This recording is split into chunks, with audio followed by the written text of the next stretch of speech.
यवावीना कौमी वतन पार्टी के चेयरमैन सईद अहमद मलकाल ने दाबेजी में दिशानी हाउस पर मीडिया से गुफ्तगू करते हुए कहा है कि खैबर पख्तूनख्वा के डिवीज़न हज़ारा का ज़िला बडग्राम गुज़िश्ता अरसों से ताहाल पसमानदा है।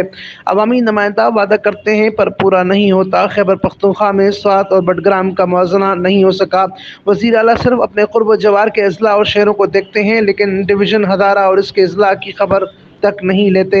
हमारे ज़िला बडग्राम और उसके साथ ज़िला अलाई के नुमाइंदगी करते हुए मीडिया के ज़रिए ये बताना चाह रहा हूँ कि अलाई और बडग्राम सैर सियाहत में एक नुमाया खूबसूरत मकाम रखते हैं, लेकिन इन इलाक़ों में सियाहत और सकाफ़त का महकमा कहीं नज़र नहीं आता।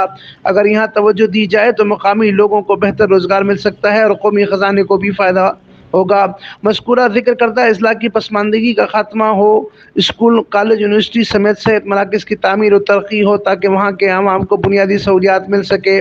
सईद अहमद मलकाल ने मज़ीद कहा कि हमारा मकसद और मंशूर खान आज़म के ख़िलाफ़ है।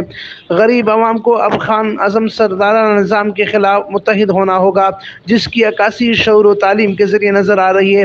पाकिस्तान के तमाम सूबों में लोग इस ज़ालिमाना निज़ाम के ख़िलाफ़ एक हो चुके हैं। अब वक्त आ चुका है कि मुल्क के आला सीटों पर मुतवस्सित तबका के पढ़े लिखे नौजवान आगे हों। इस मौके पर बडग्राम कौमी इत्तेहाद के मरकज़ी सीनियर नायब सदर शेर अली बडग्रामी, पाकिस्तान पेट्रियाटिक यूथ सिंध के कोऑर्डिनेटर डॉक्टर मुशर्रफ दिशानी, मौलवी अब्दुलसलाम तनोली, अनवर शेख तनोली, काशिफ आराई, कारी फयाज दिशानी और एजाज दिशानी समेत दीगर बड़ी तादाद में मौजूद थे। मजीद उनका कहना था कि वो टाइप सी है, दर्जे में वो टाइप सी है और इस डिस्ट्रिक्ट के 3 कोहिस्तान ज़िले से मरीज़ यहाँ लाए जाते हैं। ज़िला तुरगर के कुछ हिस्से के मरीज़ यहाँ लाए जाते हैं।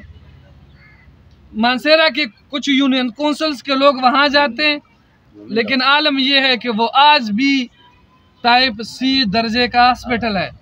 इसके अलावा जो ज़लज़ले में जो स्कूल तबाह हुए थे वो आज भी उसी तरह है।